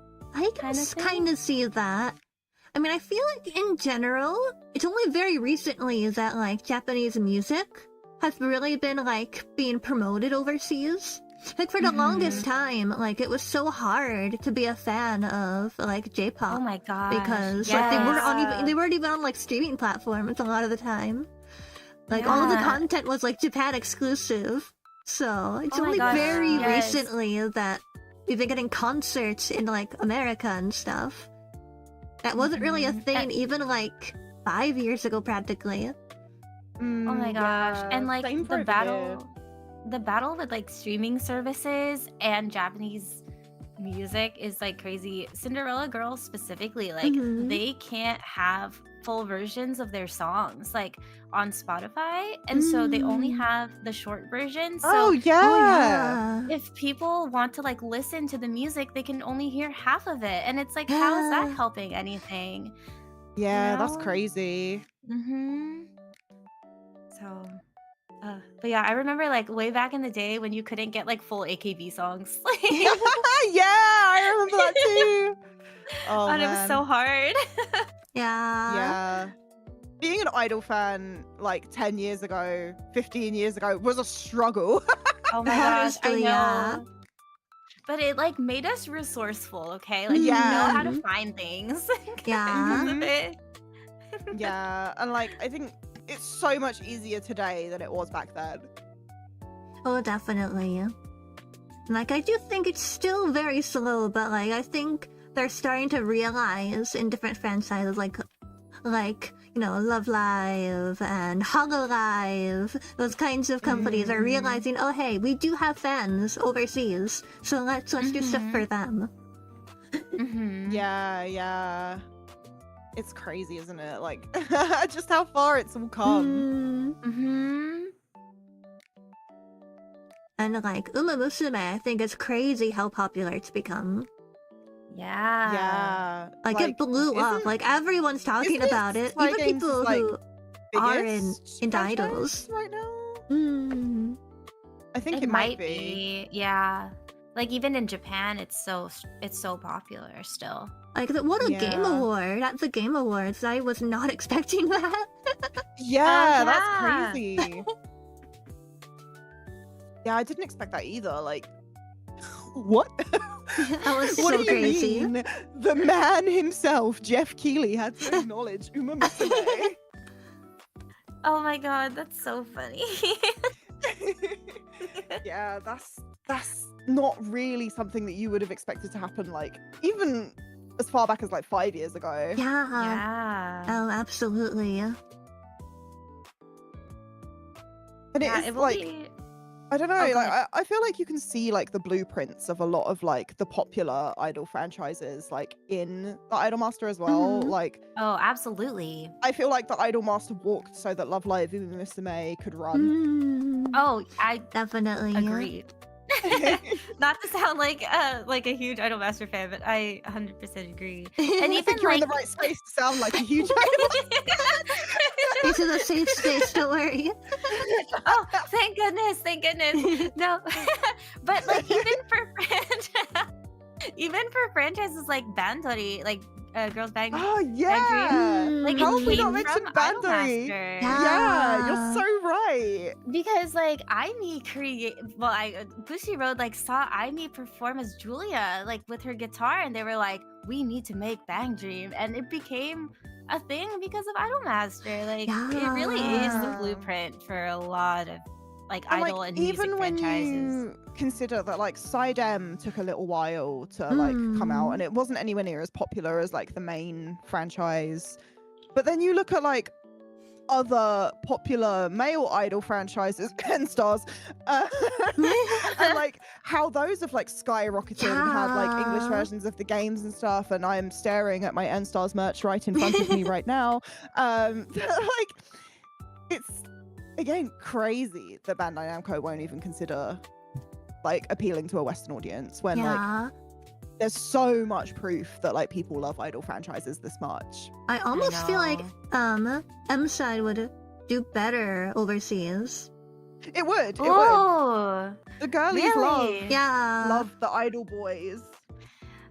Yeah, I feel like the team.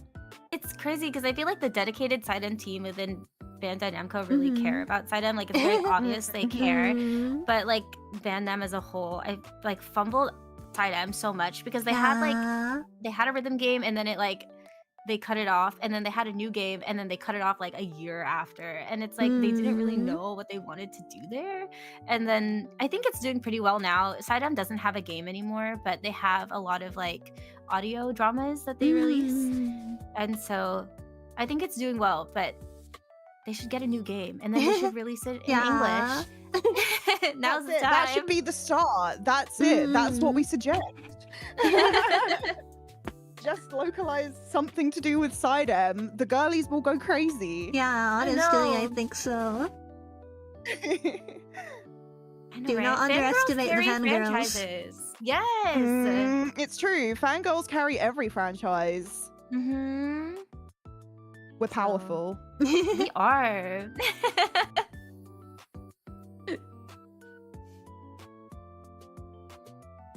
That's so funny. Yeah, I guess other than Idolmaster, I know this is an Idolmaster themed episode, but like you guys mentioned liking other idol franchises like Love Live and Unstars. Yeah. Are there idol franchises that I don't love? I really like some of the more like specific ones as well, like Wake Up Girls. Oh yeah. Oh my gosh. Wow, I haven't thought about Wake Up Girls in a while. That's awesome. That's always how you could tell, right? If you like gently mention something like Wake Up Girls and then gauge the reactions, that's how you know when someone's a real one. Because that was one of the ones where it faded into obscurity really quickly. And there was this weird trend in idol anime, like I want to say like 2-3 years ago, where I watched I can't remember what order I watched them in. But I watched, what year did it come out? Because I can't remember the name of the other one either. It's driving me crazy. I watched Selection Project, which was supposed to be Kadokawa's multimedia project, and it was published by Square Enix, which is crazy. And then I also in the same year watched Idly Pride. Oh yeah, and they Idly Pride. I'm not even kidding, they had the exact same plot, like with a couple of details that were slightly different. It felt like I just watched the same thing twice. And it was really odd. And then obviously there was like the prevalence of like Oshino Ko, which isn't a multimedia project and doesn't have any like games attached to it or anything like that. That blew up. I was not expecting that to be as big as it ended up being. For better or for worse, honestly. Yeah. And I feel like there's this weird, like, you know, when there was that phase where everyone was like, oh, Madoka Magica subverted the magical girl genre. Yeah. Uh-huh. Yeah. I hate that because Madoka Magica is my favorite anime, so the way people talk about it, I'm just like, no, that's not. And there's this weird thing where, like, there's sort of some similar stuff happening in the idol anime, like, area where it's like, oh, this idol anime has to be really dark and talk about death. And it's like, stop doing that, please. I'm begging you. Like, I don't know where it came from, but yeah, that was like my weird moment a few years ago where I watched both of those and was like, why do I feel like I just watched the same thing twice? Why does every recent idol anime have to be like about someone that's died? It's really weird. But yeah, I like a lot of idol franchises. Do you guys find that your favorites in those other franchises like match up to your favorites in Idolmaster? Like, do you sense like a trend there, or is it just like, you know, different kinds of personalities? I don't It's hard know. to say because, yeah, I feel like I like a lot of like wildly different characters with different personalities because Yeah, I think I'm the same way. my muse Oshi is Nozomi. My aqua Oshi is Mari. And I feel like they're very different characters. Yeah. And yeah, like when For you compare me, them to like Nikki and stuff, yeah, they're very, very different.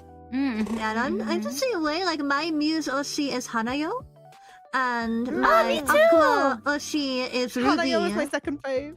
Oh, yeah. And I think I gravitated towards them a lot, especially when I was a teenager, because I found them very relatable. Because I was also very shy. Yeah. So I kind of like they're very, very shy like me, but also they can be idols. So that was really special to me. Yeah, right. I still have a Hanayo Ita bag. As I gotten older, I've started really having more appreciation though for like Honoka. I was Her gonna say, determination is so. Your vibes give me Honoka. Like I feel like whenever I have to do something scary, whenever I'm trying to organize a collab or to do a karaoke stream, I have to channel my inner Honoka. Like we can do this. Yeah. Oh, that's nice. I love that. That's so cute. That is so cute. Oh. It is, yeah.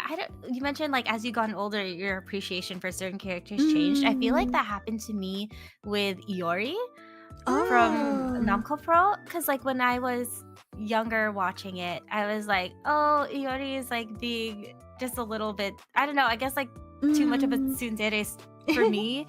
But then like as I grew older and like revisited the anime again, I was like, actually, I feel like if I had watched IMAS at this point in my life for the first time, I would be an Iori producer. Like I really like her character now, like you know, as I've grown older, to see how mature she is. And you know, it is interesting to see how your thoughts of certain characters change as you grow older in your perspective. But yeah.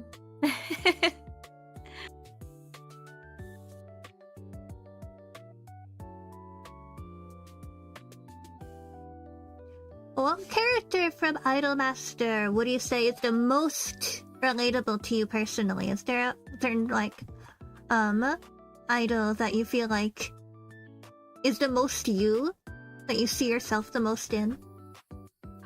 Oh. That's so hard because there's so many. I know, there's so many. I'm like trying to think.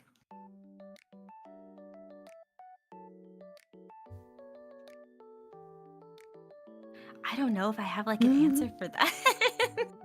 Yeah, it's so hard.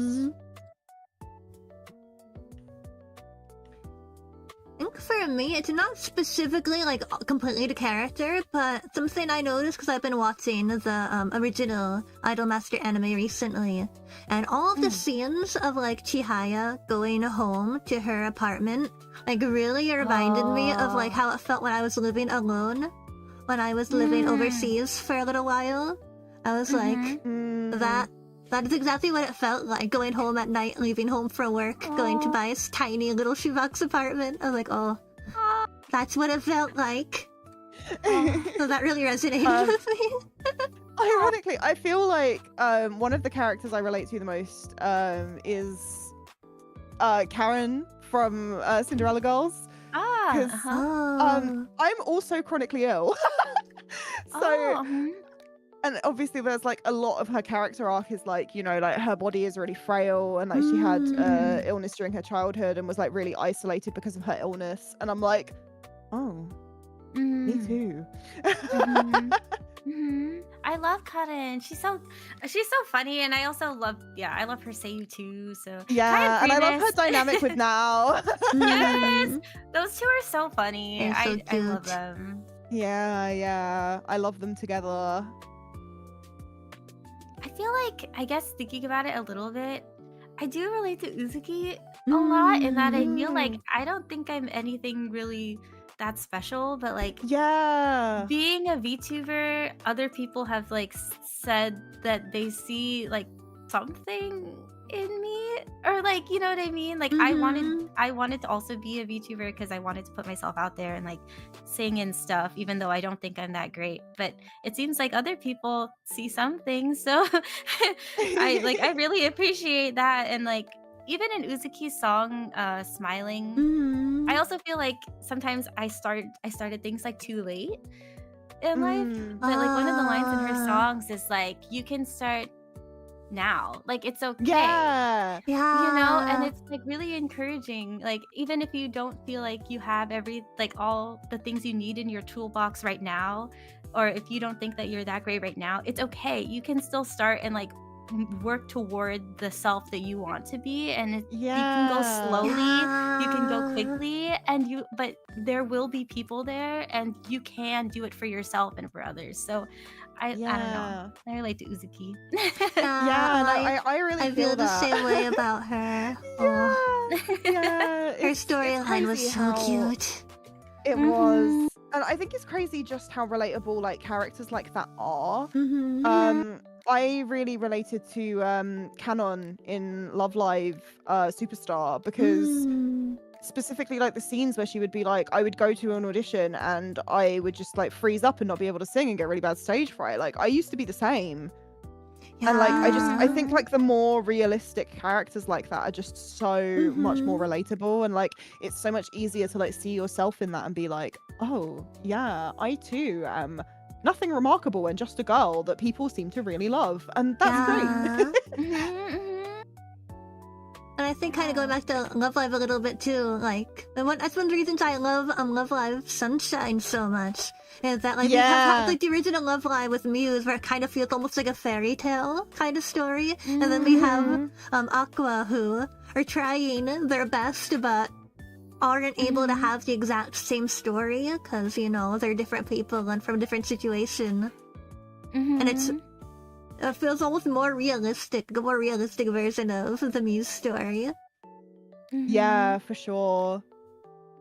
And like I think as well, because idols are like a real thing, I feel like a lot of the more like mature end of idol anime is more realistic, and then the more like child focused like audience idol anime like Aikatsu and Pre-Para is like the, you know, like it's got the similar messaging to Precure, where it's like, you know, you can be whoever you want to be, and you can be like a role model to those around you, and it has the same kind of messaging, like, you know, like you can help others and be kind and stuff like that. And I just think it's really nice. I like that too. I think the Idolmaster anime, it's really fun to me specifically because it's kind of like a balance between both kinds of idol anime, and that it's more based in like the real life like industry, right? But it's still a very more positive, upbeat kind of story. So it still has the same hopefulness that like Love Live has, but also it's like, but they're actually like working in the industry. So I think that's cool. I really enjoy that aspect of it. Yeah, for sure. I was rewatching the anime recently, and I hadn't watched it for a while prior to that. And I was like surprised by how often like Jupiter shows up like in the anime, where like Yeah. I feel like a lot of people, I don't know, sometimes idol franchises people get weird about like About male boys idols, and yeah, interacting with girls. like Yeah. interacting, but like IMAS did it first. Like they Yeah. really Yeah. did it first, and they did it well. Like I mean, I thought it was a pretty decent storyline, like, you know, and so I really love the anime for that too, you know. Mm. Yeah. I just really like when it is kind of like a snapshot into like realistic stuff too, like you know, Yeah. like the struggles of like having to go from like the bottom to try and like work really hard, and like you know, like Mhm. because the game is a raising game about like Mhm. you know, starting out with like very few fans and like doing like little street lives and then working your way up to like Mhm. big sellout like huge stadium concerts. Like Yeah. I just Mhm. think that's really neat. Yeah, I like it too.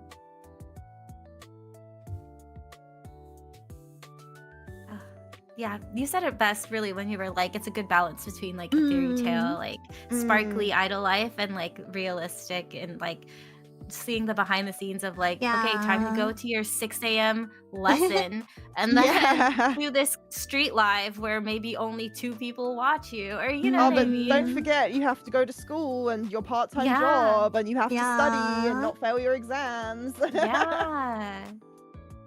Ah, yeah.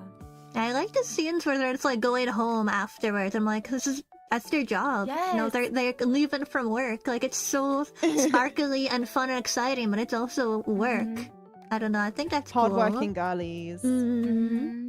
I like the scenes where Haruka has to take the train all the way back to her house. Yeah. It's like Yeah. you can really tell, like, yeah, it's work, and she really goes out of her way to do it, like, because she loves it. Yeah, Like, she even if she loves has it. to take a 5 a.m. train, like, she will take the train to do idol work. She And loves she'll it that much. still like study once she gets home. She won't immediately crash. Like she still has her schoolwork. She still has stuff to do. Like, oh my gosh, she's so hardworking. I Right? know. Do her classmates know? Do they know how hardworking she is? Probably not, right? Yeah, they don't know.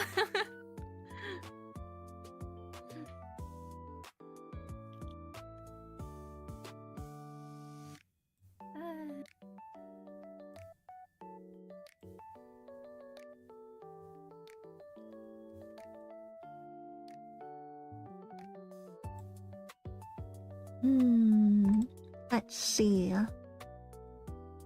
About what are your favorite songs? Do you have any specific songs that like are special or meaningful to you? Ooh, Well, I already have a mentioned Ready lot. earlier.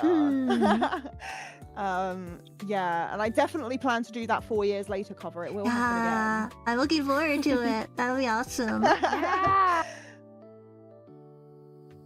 My first cover on my channel was a side M song, and Oh, it was Moonlight no Se Nishite, and so that's a pretty special one to me. But like as a Cinderella Girls producer, I really like Girls in the Frontier, not just because of watching it live, but like the lyrics are so like empowering.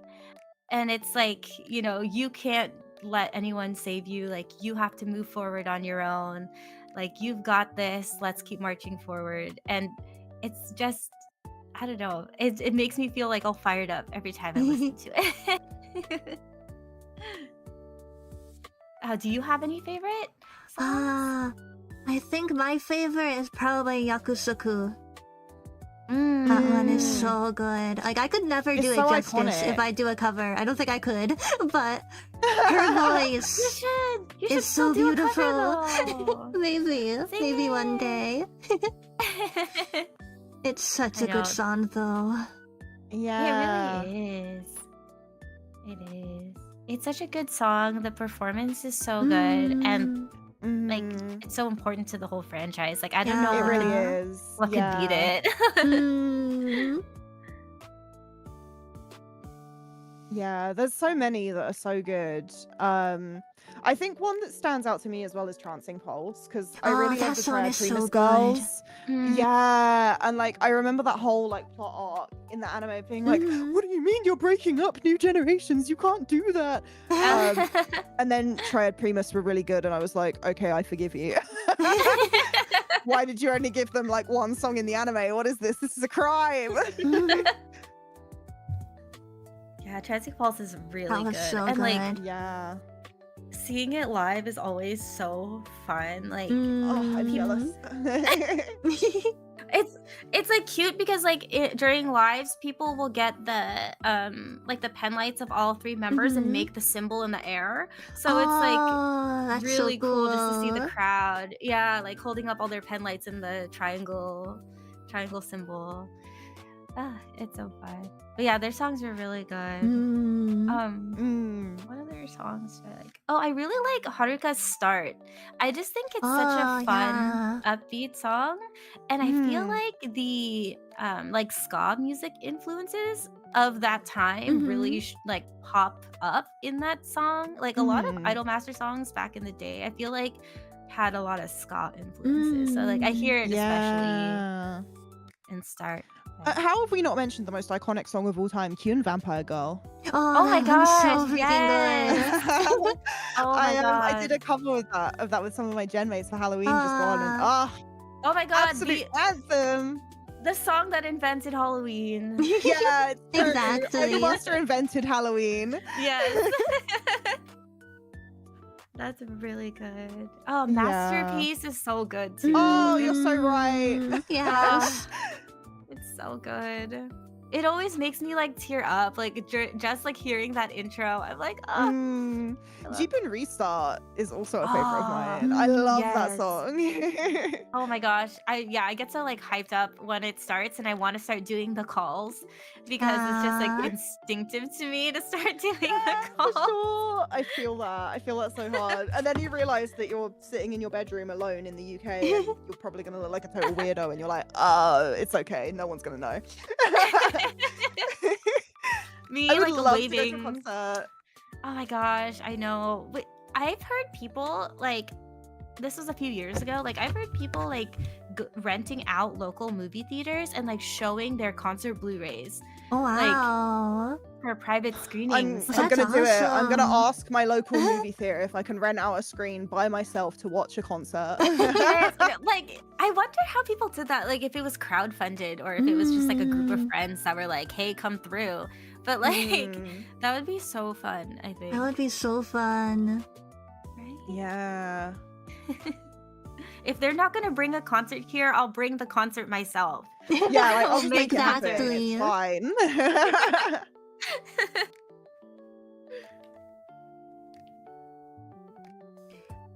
I really hope Yeah, I that think with how popular idols and like the overseas Kaigai idol community has been getting, I hope we get more Idolmaster content over here. And it's overseas in general. Like yeah, I there's feel like definitely an again, they audience have to, like, for it.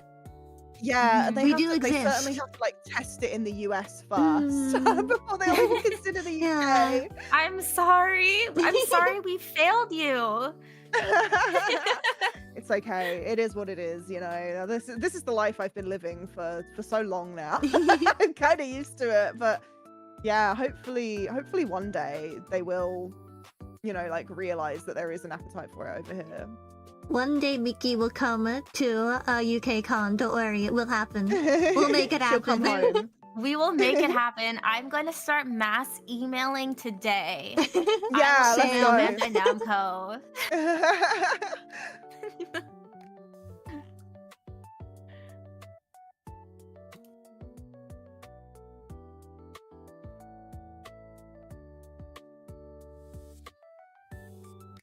I'm just thinking about ways so that Idolmaster could get more popular overseas. Like, so I'm just thinking would like have there's to a do a lot really- of EN VTubers who are vocally Yeah. fans of Idolmaster. So I'm like, maybe if like Hololive does like a collaboration with Bandai I feel like they would have Namco. to do like a really big marketing push, and they would have to like, you know, it would like have to partner be with people like huge. that. Yeah, Mhm. yeah, and like it would have to be really like large in scale, and they would have to probably find like people across like the US, Europe. Like it would have to be an enormous scale at this point in time, I think. And they would have to find people who are like genuinely passionate about it too. Yeah, because I think if they just pushed it out to like any influencer within this space, it might leave a bad taste, right? If they weren't like super big of a fan. No, yeah, definitely. But I think pushing it to the VTuber crowd is probably like the best thing, right? Because it's so adjacent to like what VTubers are. You know, I don't know. I don't know either. Hopefully one day our day will come. I really hope so. We'll see. Like, I wonder, like with Uma Musume's popularity, I wonder if Psy Games is thinking anything of like, hey, maybe we can do something together and push something out. But maybe an Uma Musume collab, like Uma Musume Idolmaster something. It could happen. They did have one, but not in the end. Yeah, they had like because a lot of the Uma Musume girls are in Cinderella Girls. So they had the Cinderella girls sing Uma Pyoi, and then a lot of the Uma Musume girls sang Onisin. But they need to bring that here to the US. Yeah.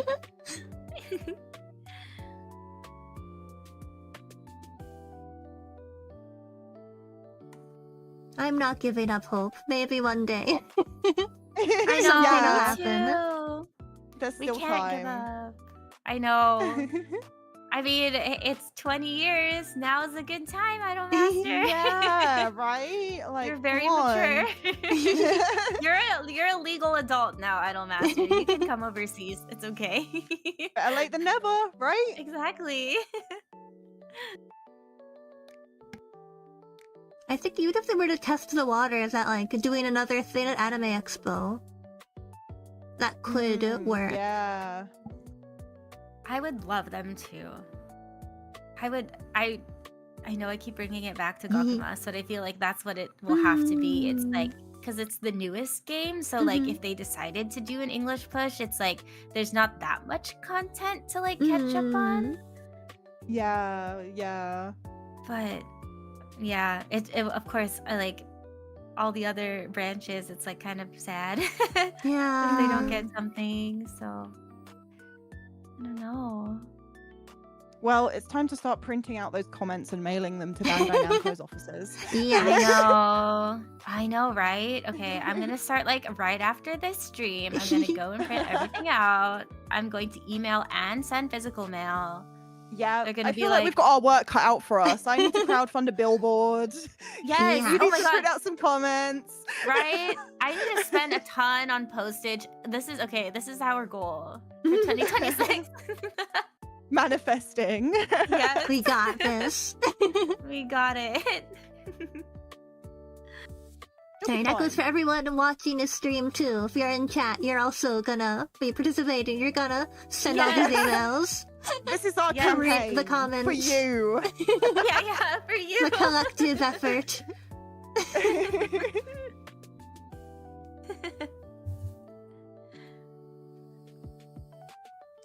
But yeah, is there anything else that we haven't talked about much so that you wanted to bring up before we start wrapping up? Anything we I don't haven't have anything mentioned else. yet? Just watch all the anime and then come back and tell us who your ushis are. Thanks. Yes. Yes. The best Watch homework. anime. Yes. You, person watching this right now. You. Yeah. I'm looking I'm right at pointing you. at you. Yeah.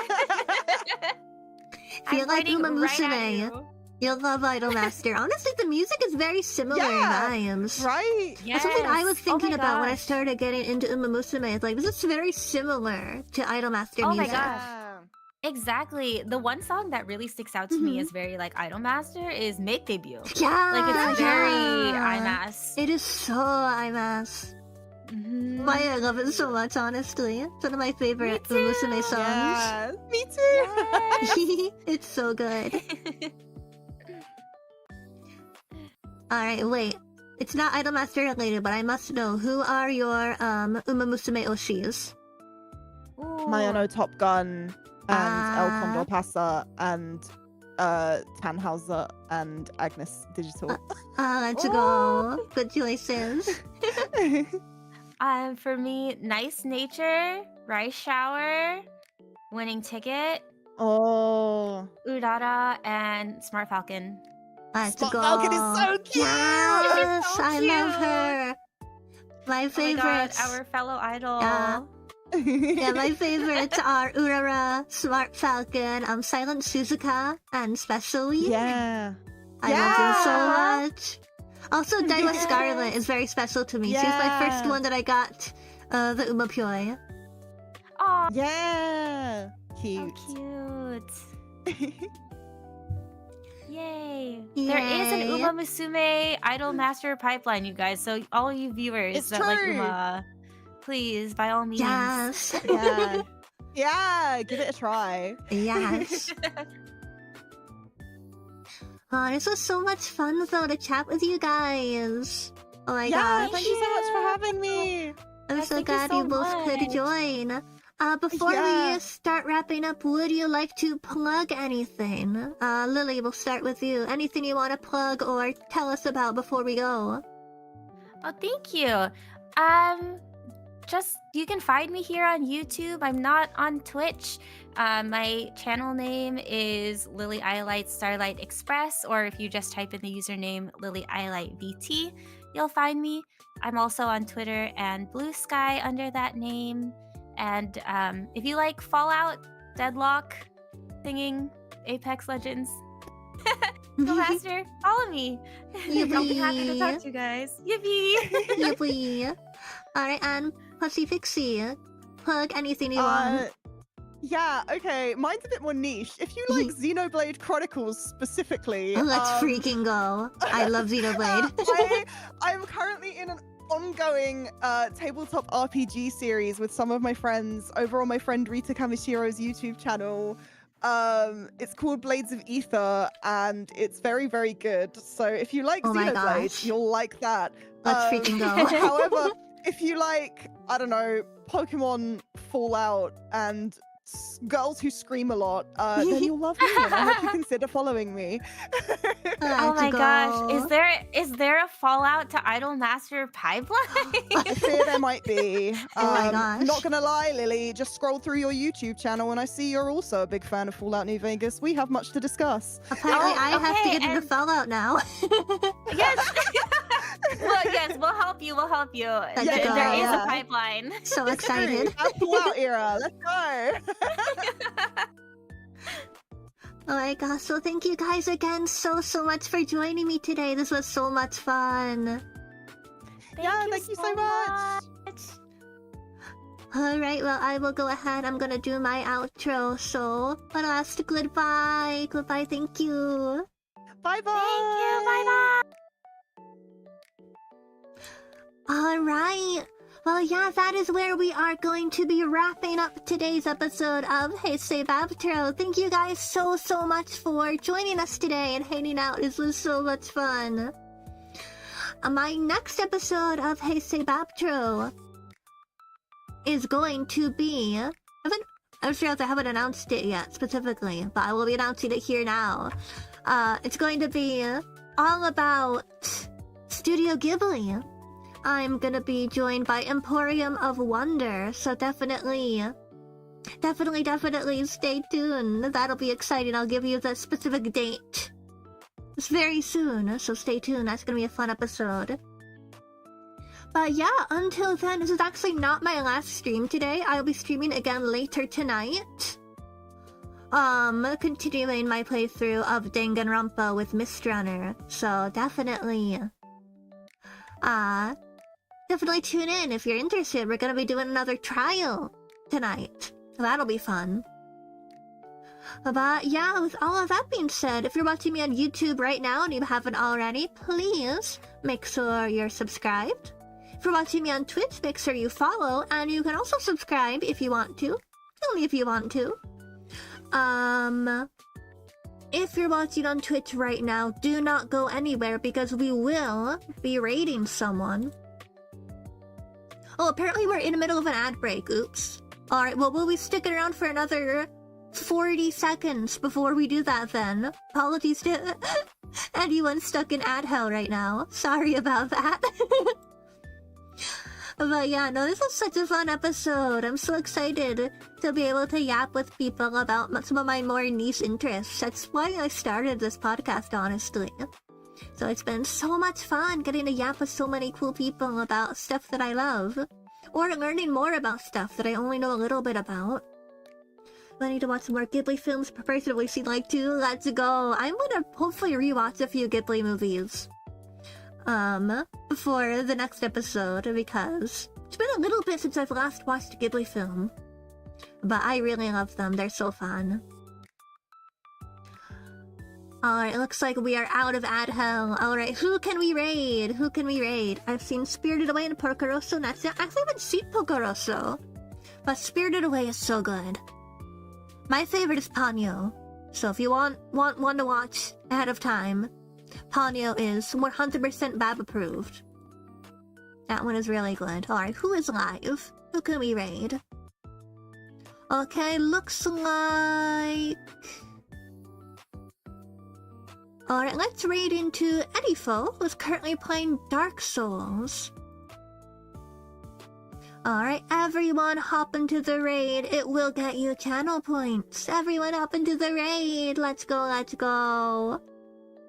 Alright, well thank you guys again so much for hanging out with us, yapping about Idolmaster. I'll see you guys again very soon. Bye bye. Bye bye.